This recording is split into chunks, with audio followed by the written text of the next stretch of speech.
الشیطان الرجیم بسم اللہ الرحمن الرحیم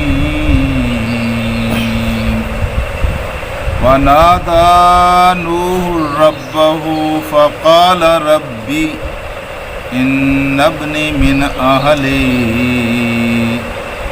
وإن وعدك الحق وأنت أحكم الحاكمين صدق الله العلي العظيم۔ رفقائے گرامی، یہ اس وقت کی بات ہے جب اللہ تبارک و تعالیٰ نے حضرت نوح علیہ السلام کی آنکھوں کے سامنے اس کے بیٹے کو پانی میں غرق کر دیا۔ تو اس وقت حضرت نوح علیہ السلام نے اپنے اللہ تبارک و تعالیٰ سے ایک بات کہی، اس کو قرآن حکیم نے یہاں نقل کیا ہے۔ نادى نوح ربہ، حضرت نوح علیہ السلام نے اپنے رب سے یہ بات کہی کہ ربی ان ابنی من اہلی، تو نے تو مجھ سے وعدہ کیا تھا کہ میں تیرے گھر والوں کو، تیرے اہل کو بچا لوں گا۔ یہ میرا بیٹا جو تھا یہ تو میرے اہل سے تھا، لیکن اس کے ساتھ ہی فوراً فرمایا ان وعدک الحق، تیرا کوئی وعدہ جھوٹا وعدہ نہیں ہوتا، تیرا وعدہ سچا وعدہ ہوتا ہے، حق کا وعدہ ہوتا ہے۔ تو نے میرے ساتھ وعدہ کیا تھا کہ میں تیرے بیٹے کو بچاؤں گا، وہ میرے آل میں سے ہے۔ وَأَنْتَ أَحْكَمُ الْحَاكِمِينَ، اور تو فیصلہ کرنے والوں میں سب سے اچھا فیصلہ کرنے والا ہے۔ یعنی یہ بہت عجیب سا محبت کا انداز ہے کہ بیٹا غرق ہو گیا ہے، اور پھر بیٹا کے غرق ہونے کے بعد حضرت نوح علیہ السلام نے اپنے اللہ سے جو بات کی ہے اس کو قرآن حکیم نے یہاں درج کیا۔ اس کے جواب میں پھر اللہ پاک نے جو حضرت نوح علیہ السلام سے فرمایا وہ آپ سنیں، اور وہاں سے ایک میسج ملتا ہے، قالا یا نوح انہ لیس من اہلک، اے نوح وہ تیرے گھر میں والوں میں سے نہیں تھا، وہ تیرا اہل نہیں تھا، بے شک وہ تیرا بیٹا تھا، تیرے بستر پر وہ پیدا ہوا، تیری بیوی کے بطن سے اس کی پیدائش ہوئی، لیکن وہ تیرا بیٹا نہیں تھا، وہ تیرے نسب سے نہیں تھا۔ کیا مطلب ہے اس کا؟ اس کا مطلب یہ ہے کہ آپ نے دیکھا ہوگا کہ یہ شوگر کے مریض بیچارے کبھی کبھی ایسے بھی ہوتے ہیں کہ ان کے جسم کے اعضاء کاٹ دیے جاتے ہیں، پاؤں کاٹ دیا جاتا ہے، ٹانگ کاٹ دی جاتی ہے، پھر آگے سے کاٹ دی جاتی ہے، حالانکہ وہ اس کے جسم کا حصہ ہوتی ہے۔ ڈاکٹر اسے کہتے ہیں کہ اب اگر یہ تیرے ساتھ لگی رہی تو تیرے دوسرے جسم کو بھی خراب کر دے گی، حالانکہ وہ ٹانگ اس کے جسم کا حصہ ہوتی ہے لیکن اس کے لیے مفید نہیں ہوتی، اس کو کاٹ دیا جاتا ہے۔ بعین ہی اسی طرح جس اولاد کے عمل ٹھیک نہ ہوں، غیر صالح ہوں، اچھے نہ ہوں، وہ بے شک آپ کی اولاد ہوتی ہے لیکن وہ آپ کی اولاد آپ کی نہیں رہتی۔ آپ تو آپ رہے، میں تو میں رہا، یہاں تو نبی کی بات ہو رہی ہے۔ اللہ تبارک و تعالیٰ نے ان سے کیا کہا؟ ان سے یہ کہا کہ قالا یا نوح، اے نوح انہ لیس من اہلک، وہ تیرے اہل میں سے نہیں۔ نبی کے ساتھ انسان کا جو رشتہ ہوتا ہے وہ عمل کا رشتہ ہوتا ہے، نسب کا رشتہ نہیں۔ اور اللہ کے ہاں جو آخری فیصلہ ہوگا وہ بھی نسب کی بنیاد پر نہیں ہوگا، خون کی بنیاد پر نہیں ہوگا، رشتوں کی بنیاد پر نہیں ہوگا۔ وہاں بھی جو فیصلہ ہوگا وہ عمل کی بنیاد پر ہوگا۔ جس کے اعمال اچھے ہوئے وہی نجات ہوگا، اور جس کے اعمال اچھے نہ ہوئے اس کو نجات نہیں ہوگی۔ انہ عمل غیر صالح فلا تسألن ما لیس لک بہ علم، ایک اس چیز کے بارے میں مجھ سے سوال نہ کر جس کا تجھے علم نہیں ہے۔ علم کس کا نہیں؟ کسی کے بارے میں۔ دیکھیے اللہ کا جو علم ہے، اللہ کے علم کے مقابلے میں نبی کا علم بھی کچھ نہیں ہے، فرشتوں کا علم بھی کچھ نہیں ہے۔ آپ کے اعمال کو فرشتے لکھ تو لیتے ہیں لیکن ان کو پتہ نہیں ہوتا کہ ان اعمال کی اصلیت کیا ہے۔ ان اعمال کی اصلیت کس کو معلوم ہوتی ہے؟ صرف اور صرف اللہ تعالیٰ کو معلوم ہوتی ہے۔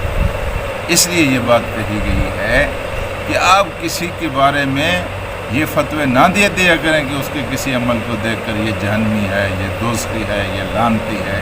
آپ کو تو پتہ بھی نہیں ہے، آپ نے تو اس کا ایک عمل دیکھا ہے، اس کے سارے اعمال تو اللہ کی نگاہ میں ہے نا۔ یہ فیصلہ اللہ کا فیصلہ ہے کہ وہ جنتی ہے یا جہنمی ہے، اس لیے کسی کو جہنمی یا کسی کو دوزخی اور کسی کو لعنتی کہنا یہ مسلمانوں کا شعار ہے۔ دوسری یہاں یہ بات سمجھ میں یعنی سمجھے جانے کے قابل ہے، وہ یہ ہے کہ دیکھیے ہر دعا اللہ تبارک و تعالیٰ سے نہیں کرنی چاہیے، خصوصاً گناہ کی دعا، گناہ کا سوال اللہ تعالیٰ کے سامنے نہیں رکھا جانا چاہیے۔ فقہاء نے لکھا یہ کفر کے قریب انسان کو لے جاتا ہے۔ مثلاً کسی حضرت صاحب کے پاس، کسی پیر صاحب کے پاس، کسی مولوی صاحب کے پاس، کسی بزرگ کے پاس کوئی انسان جاتا ہے اور اس سے کہتا ہے کہ آپ میرے لیے دعا کریں کہ میرا بانڈ نکل آئے، اور بانڈ جوئے کی ایک شکل ہے، اب حرام کے سلسلے میں آپ نے اس سے دعا کر دی۔ یا ایک چور چوری کرنے کے لیے جاتا ہے اور وہ کہتا ہے کہ اللہ تعالیٰ مجھے اس چوری میں کامیاب کر، تو یہ اس نے حرام سا سوال اللہ تعالیٰ کے سامنے کیا۔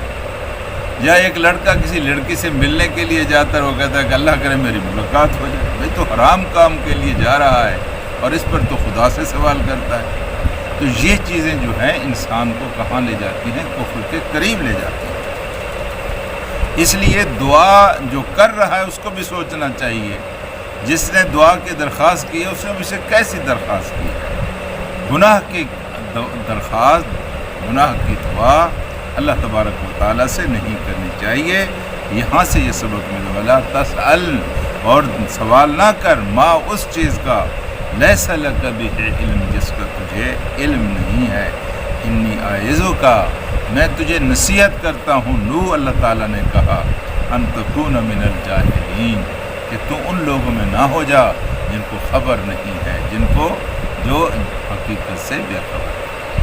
آپ اندازہ لگائیں کہ اس سوال کا، یہ سوال جو حضرت نوح علیہ السلام نے کیا تھا کہ اللہ تعالیٰ میرے بیٹے کو تو نے معاف نہیں کیا، وہ میرے گھر والوں میں سے تھا، قیامت کے دن جب حشر کا میدان ہوگا اور لوگ جب گھبرا جائیں گے کہ اللہ تعالیٰ حساب کتاب شروع کیوں نہیں ہو رہا، حساب کتاب شروع تو ہو، تو لوگ جب مختلف نبیوں کے پاس جائیں گے تو ان میں سے ایک تذکرہ سیدنا نوح علیہ السلام کا بھی آتا ہے۔ یہ حضرت نوح علیہ السلام کے پاس جائیں گے، لیکن حضرت نوح علیہ السلام وہاں کہیں گے نا بابا نا، میں تو نہیں جاتا اللہ تعالیٰ کے پاس، کیونکہ مجھے یاد ہے کہ میں نے اللہ تبارک و تعالیٰ سے سوال کیا تھا اپنے بیٹے کے بارے میں۔ ہزاروں سال بعد بھی حضرت نوح علیہ السلام کو یہ سوال یاد رہے گا، اس لیے میں تو نہیں جاتا، اور میں نے سوال کیا تھا اور اللہ تبارک و تعالیٰ کی طرف سے اس کے اوپر خوشی کا اظہار نہیں ہوا تھا، اور اللہ تعالیٰ نے مجھے روک دیا تھا، یا ایک لحاظ سے ہلکی سی پیاری سی ڈانٹ پلائی تھی کہ فلا تکن من الجاہلین، کہیں آپ جاہلوں میں سے نہ ہو جانا۔ تو میرے دوستوں اور ساتھیوں، دو باتیں آج کے سبق سے معلوم ہوئیں۔ ایک تو یہ ہے کہ نسب کام نہیں کرے گا حشر کے دن، حشر کے دن عمل کام کرے گا۔ دوسرا سبق یہ ہے کہ اللہ تعالیٰ سے کوئی ایسی دعا انسان کو نہیں مانگنی چاہیے جو اس کے علم کے مطابق گناہ کی دعا ہو، اس کے علم کے مطابق خیر کی دعا نہ ہو، اور مرضی اور فیصلہ کس کا چلتا ہے؟ اللہ تعالیٰ کا چلتا ہے۔ اگر اللہ تعالیٰ کی مرضی کے بجائے کسی دوسرے کی مرضی چلتی تو اس زمین کے اوپر اور آسمان کے نیچے سب سے مقدس ترین ہستی تو محمد مصطفیٰ صلی اللہ علیہ وسلم کی ہے۔ آپ صلی اللہ علیہ وسلم کی شدید خواہش کے باوجود آپ کے چچے مان نہیں لیے، تو کس کا مرضی چل رہی ہے؟ اللہ تعالیٰ کی مرضی چل رہی ہے۔ اللہ سے دعا کرتے ہیں کہ قرآن کو سمجھنے اور اس کے اوپر